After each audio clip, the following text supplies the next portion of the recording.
Bonjour et bienvenue pour cette revue d'un élément indissociable de l'airsoft, les lunettes de protection. Ici, des lunettes de chez Demoniac de type masque. Eh bien, ces lunettes, vendues sous le nom de Pro Tactical V2, sont fournies avec une documentation qui n'apporte pas grand chose dans le cas là, mais la note principale à savoir, c'est qu'elles sont aux normes EN 166 BT. Elles sont donc totalement valides pour l'airsoft, un point de pas négliger lorsqu'on choisit donc ces lunettes. Elle dispose d'un élastique assez souple, ainsi bien sûr qu'un réglage pour s'adapter au mieux à votre visage. La conception est assez intéressante puisque c'est l'écran de protection qui forme la structure en passant au-dessus, un petit peu en dessous et sur le côté pour un gage de solidité.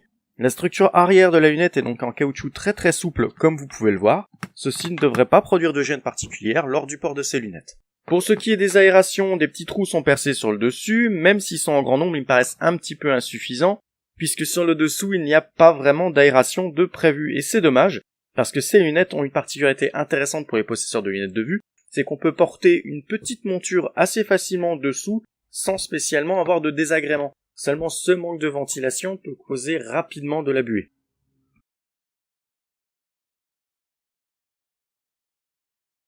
Et nous voici donc à la dernière partie de cette vidéo pour les photos et voir plus en détail cette paire de lunettes. Ce sont donc des lunettes de type masque qui protègent plus de surface donc au niveau du visage qu'une paire de lunettes conventionnelle. C'est en général ce que je recommande aux joueurs même si c'est assez particulier.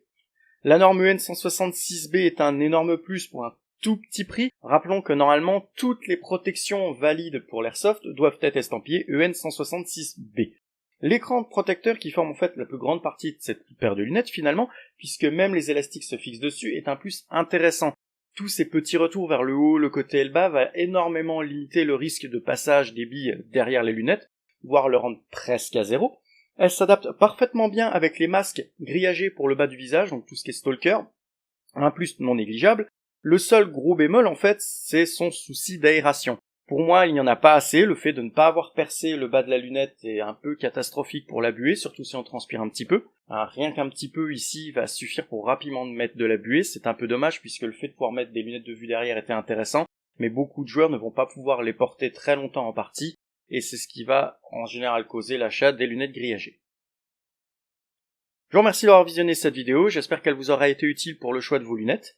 Je vais poursuivre un petit peu la série sur les protections oculaires, et je vous invite donc à regarder les autres vidéos, à vous abonner, et aussi à me rejoindre sur la page Facebook Blocos517.